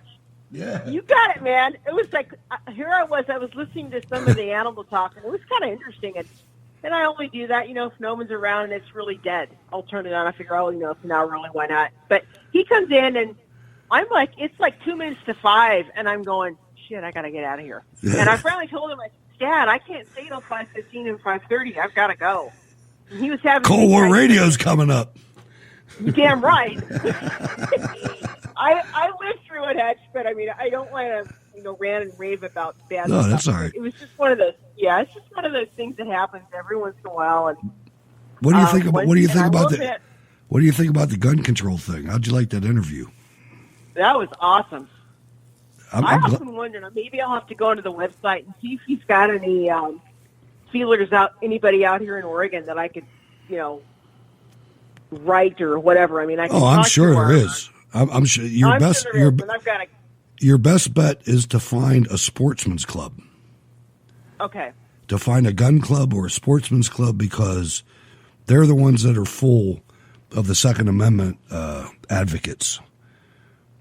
Because if you mess with the Second Amendment, you mess with them. And even myself, one of the things I like to do is go shoot trap. But that's not why I'm concerned about the Second Amendment. It's just something that's common ground. It's using weapons, as a recreational outlet. But right. Thanks for calling. I appreciate it. Yes, you're welcome. All right, Marlene. All right, Okay, Hutch. Bye-bye. Marlene, ladies and gentlemen, from Eugene, Oregon. Now, I want to get into something here about Pittsburgh, and I know there are people listening. Is anybody listening from Pittsburgh? Give me a call, 412-206-6208.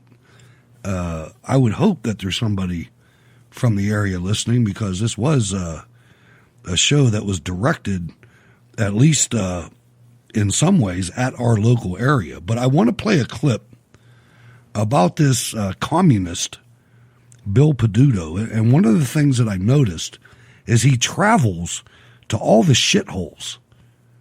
And you're going to hear it right now. This guy travels around, and he's trying to take my city, what's left of it, and he wants to erase our history.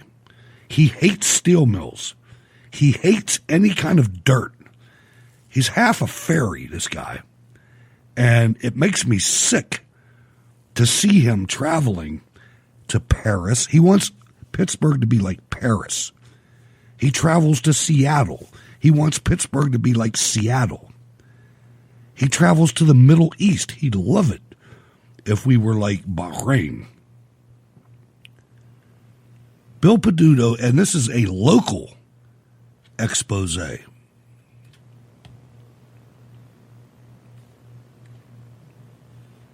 doesn't want to play. Try it again. Okay, that one's not going to work. All right, no problem. I'm going to try to get this back. I don't know what happened with that clip. That is not cool, what just happened there, but we'll see if I can make it happen again. And we're getting ready to find out right now. Nope, not going to work. Oh, there it is. On any given day in the city of Pittsburgh, you might ask the question, where's the mayor? And chances are he might be out of town. In his 5 years in office, Bill Peduto has become the most traveling mayor in the city's history, taking trips to Europe no fewer than 6 times. But as the mayor tells KDKA investigator Andy Sheehan, it's all for the benefit of Pittsburgh. I'm a traveling man. Because we want to be just like Europe, jerk off. Ricky Nelson may have been a traveling man, but he had nothing on Mayor Bill Peduto. Since taking office 5 years ago, the mayor's traveled the planet, spending 276 days out of town, out of state, or out of the country. Frequent trips to Washington, D.C., New York City, and California, along with the farther-flung destination like Ludwigsburg, Germany, Havana, Cuba, Milan, Italy, and just last month, Dubai in the United Arab Emirates, all in the name of city business. Do you see yourself as a global ambassador? I see myself as the role of a salesman. There's no doubt that Peduto sees his job differently than his predecessors, all of whom only occasionally ventured outside of city limits. Peduto believes that promoting the city on a national and international level is equal to his task of overseeing delivery of basic services.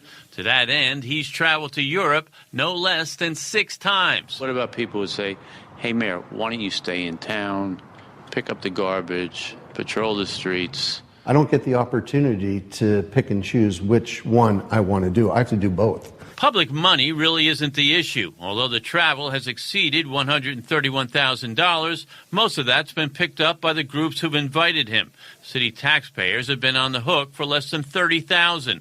Still, critics like Comptroller Michael Lamb say the mayor's frequent absences have hurt the performance of his administration back home. When you're running a city of this size, presence is important, and being here for the day-to-day decisions of this city are an important thing, and a lot that should be getting done doesn't get done because of it. While the mayor cites advances in the delivery of basic services, Lamb points to the lack of an agreement with the city's nonprofit hospitals and universities on payments in lieu of taxes. which he estimates has cost the city about $30 million. The mayor counters that travel has helped him net the city somewhere between $50 and $100 million in grants and helped him sell Pittsburgh to high-tech companies such as the autonomous vehicle pioneers Uber and Argo AI. You can't sit in an office and wait for companies to come to you.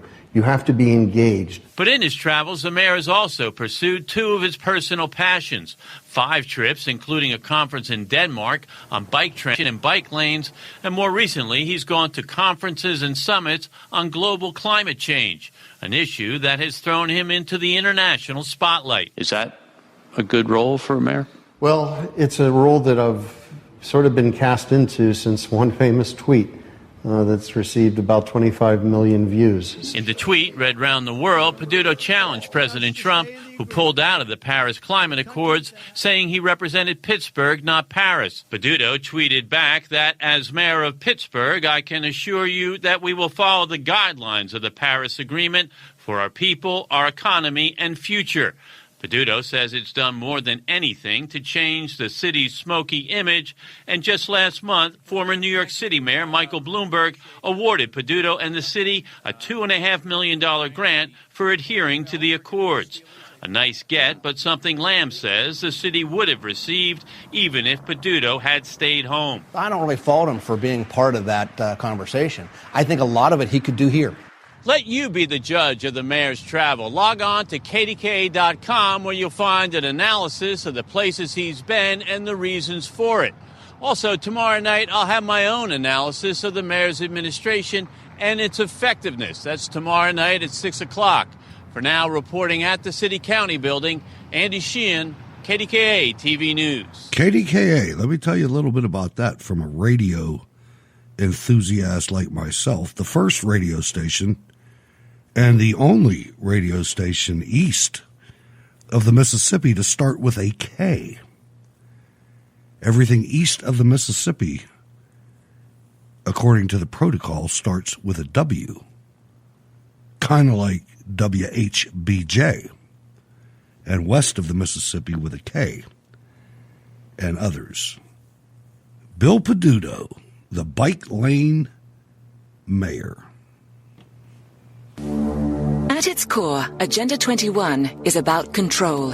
Control over land, natural resources, and entire populations. It seeks to control the air by regulation of carbon emissions, the ground by sustainable development, and the sea through environmental regulations. Officially stated, Agenda 21 is a comprehensive plan of action to be taken globally, nationally, and locally by organizations of the United Nations system, governments, and major groups in every area in which human impacts on the environment. Because being human will always have an impact on the environment, Agenda 21 paves the way for extraordinary UN control. When you boil it down, there are 9 basic tenets of Agenda 21. Move citizens off private land and into urban housing. Create vast wilderness spaces inhabited by large carnivores. Eliminate cars and create walkable cities. Support chosen private businesses with public funds for sustainable development. Make policy decisions that favor the greater good over individuals. Drastically reduce the use of power, water, and anything else that creates carbon pollution. Use bureaucracies to make sweeping decisions outside of democratic processes. Increase taxes, fees, and regulations. And finally, implement policies meant to incentivize a reduced population. This equation has 4 factors, a little bit of multiplication. So you've got a thing on the left, CO2, that you want to get to 0. And that's going to be based on the number of people, the services each person's using on average, the energy on average for each service, and the CO2 being put out per unit of energy. So let's look at each one of these and see how we can get this down to 0. probably one of these numbers is going to have to get pretty near to zero. That's back from high school algebra. But let's take a look. First, we've got population. The world today has 6.8 billion people. That's headed up to about 9 billion. Now, if we do a really great job on new vaccines, health care, reproductive health services, we could lower that by perhaps 10 or 15%. Finally, implement policies meant to incentivize a reduced population. The Earth just cannot handle the sheer number of humans who live here. Something has to give. And I believe that it's up to us who have lived a good life to make sure that our children will have the opportunity to live good lives too. I have lived a good life. I have lived a good life. I have lived a good life. I have lived a good life.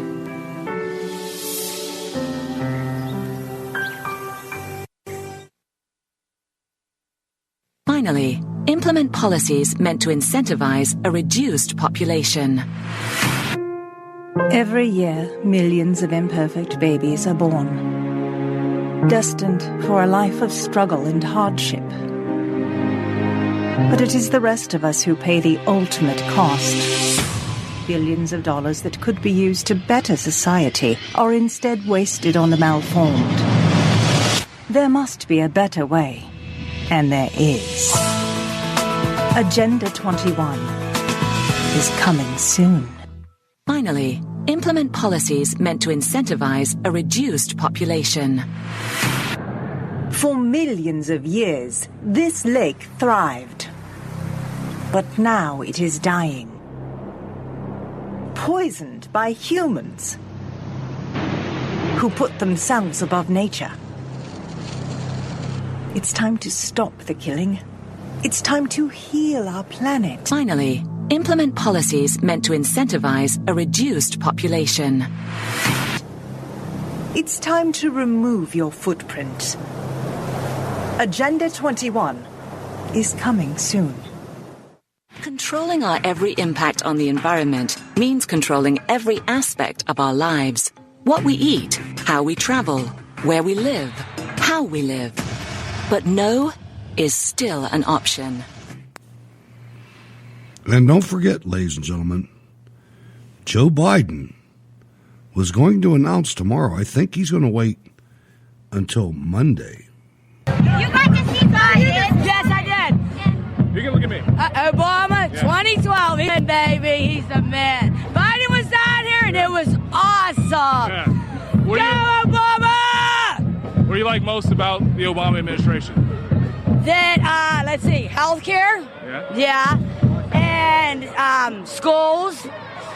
And what else do I like about it? I like everything about Obama, basically. What does it mean to have Biden out here walking? Greatest day ever to have Biden here, man. That was the best experience ever in my life to see him in person like that. What went through your mind? Did you get close? Oh, yeah. Big time, man. I love Obama, and I love Biden, too. Because Biden's all business. He's all business, and he'll tell you how it is, and that's why I love him so much. I appreciate it. And I love Obama! Yeah!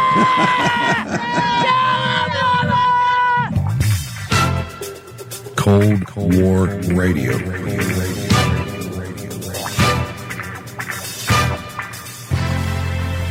Oh, Justin, I don't care. I like it because it's the personification of the people that follow these morons. I mean, that's a mindless woman out there drunk at 10 o'clock in the morning at the St. Patrick's Day parade in Pittsburgh in 2012. And that's why we had Obama for 8 years, because of people like her. Unbelievable. Just completely unbelievable. Ladies and gentlemen, if you hear anything that you enjoy on WHBJ, there is no archive of this broadcast. But if you go to steelcityresistance.com, there is an affiliate page that you can contact each producer, each affiliate on the station and you can access their podcasts and everything else. And send them a message. Let them know. If you like something, let them know that you heard it here, especially if you've never heard it anywhere else. Let them know that if not for WHBJ, you wouldn't have heard it. We've got some good stuff coming up. After Cold War Radio, we've got the New Right Network Tonight, NRN Tonight, coming up directly after the show. And then we have The Good, the Bad, and the Sequel with Doug D and his crew. And they are going to interview Lance Kinsey, who played Proctor from Police Academy. If you remember Police Academy 6, if you remember, that was the last episode of that program. And that's the way that goes. They review the sequel, and then they get somebody on there that was part of it, and they interview them. And then after that, we will have the UK True Crime podcast, A Double Murder, episode 128. So we hope you can stay around for all that. And let me just make sure I didn't miss anything over here. Nope, that's it. And remember that you can listen to all of these programs. This is it's a 23.5/7 station at 6:30 Eastern Time. I take the station off the air so I can get ready for the next day, just because that's how I roll. So you can listen to all these shows again all the way until 6:30 tomorrow evening Eastern Time. A lot of people don't realize that. We don't get a whole lot of listeners after the first run. We do get some, though. There are some people. So if you know anybody that can't be here during the 7 p.m. to normally midnight or 1 a.m., they can hear everything at their own pleasure during the next 24 hours, during the next 23.5 hours. So I hope you enjoyed the interview with Mr. Kim Stolfus. Norway and I will be on Friday, and I'm looking for an interview with Andrew McCarthy. I'm not sure if we're going to get it or not. That's a really high bar. I know Mona is trying hard. She's got his contact information, and she's running with it, so we'll see what happens. But even if we don't get Andrew McCarthy, Norway, who's in the chat room, by the way, if you're listening to this any other way than live, you need to try to, I guess that's the only way you can listen. Well, no, this show you'll be able to hear in podcast form. Right after the program, I'll go and I'll put it up on Spreaker. But just let people know in the chat room, and Rocky's my point of contact in there, that this plays for the next 23 hours. So you can catch it again. But that being said, like I said, the podcast will be up. But Norway and I will be talking about, he sent me a file tonight, and I've been meaning to do this for a while. About a year ago, we came out with an episode of Shaping Our World, which was a series that I keep promising I'm going to bring out, and I will.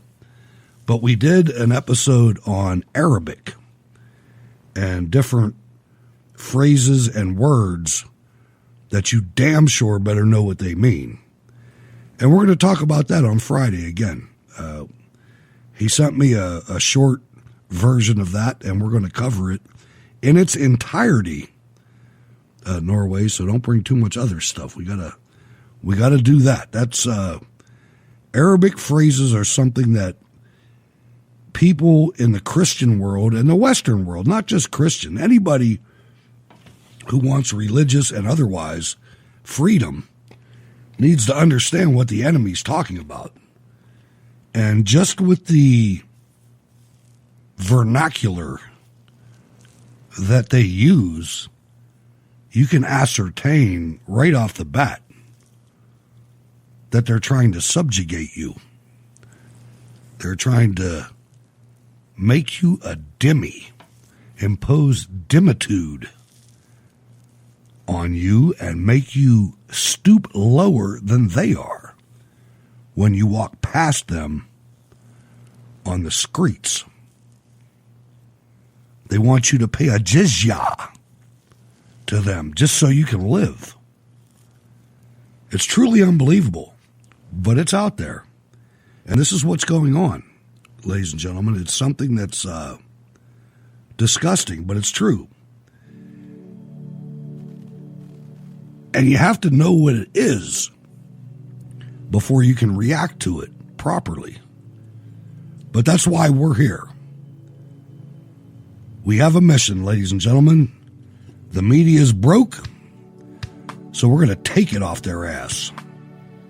And we're going to become the media. I want to thank everybody that's listening live.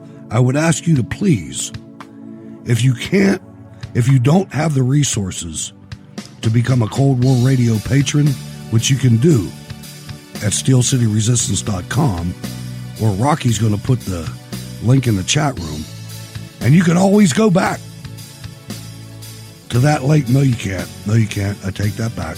Oh, yeah, you can. I don't know if you can or not. We're doing something new here with this 24/7 stream. I'm not sure.